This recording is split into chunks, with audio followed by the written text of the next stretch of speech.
warning, I kind of just jumped into this thing, so get ready for fast talking and absolutely zero introductions.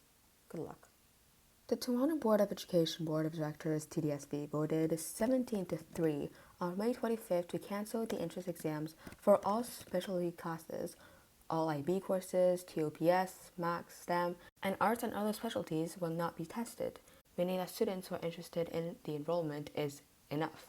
However, if there are too many people who will enroll, the decision will be made by lottery. Now, my first thoughts when I read this or heard about it were that it was a little unfair. Because listen, there are two types of people who can't enroll in the program. The people who have worked towards this program for a long time and the people who solely have an interest in. And to me, it's unfair to people who have worked towards this their entire lives or for a long time, let's say, for a few years, Sometimes it takes a long time to prepare for these.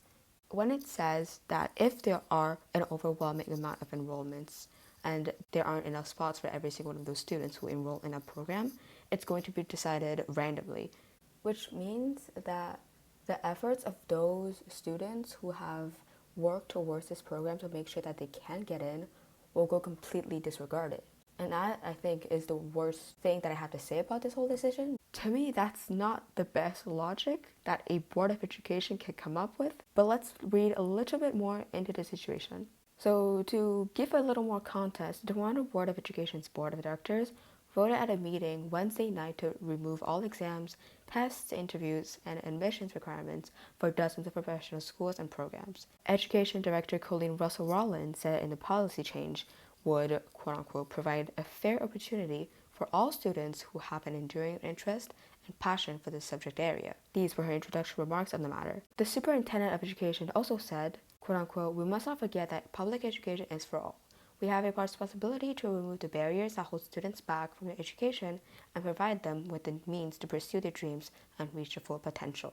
It is also stated by Toronto School Board President Alexander Brown, quote-unquote, we identify system barriers. We have a responsibility to act to improve access for all students. This new policy will ensure that more students have access to these high-quality courses and schools, while reducing the long-standing denial of many students from applying. Another contributing factor for this decision to be made is that the existing process for entering professional programs has been criticized for favoring students from wealthy families. Now, although I do agree with a lot of these points, the unfairness still is stuck in my brain and I just can't get it to go another way.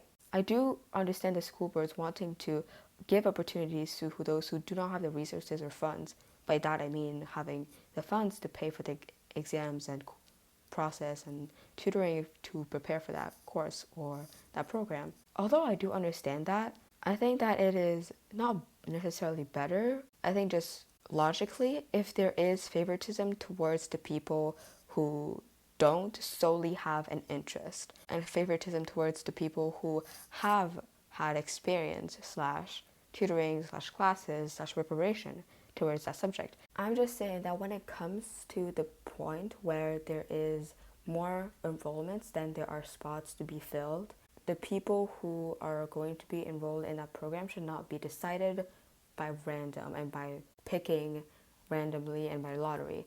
I think that the people who have worked towards this program and put more effort into the program and the application, the people who probably only apply for interest, should be prioritized because they are the ones who are more guaranteed to quote-unquote succeed in a way. I'm not saying that the board's decision of giving out opportunities to those who want to try something new in their lives and who want to pursue this new thing while having not much experience in it is bad. I think that is a great way to start new things in your life and discover new interests and everything like that. I think that there just should be some sort of priority in the enrollments and the way that students are selected to join the programs. So to just conclude a little bit, just what I got from this situation is that I think there just should be a little more priorities and orders when it comes to these official things that can determine a person's future. But these are just my thoughts that I got in my head after reading a little bit more about the subject. What are yours?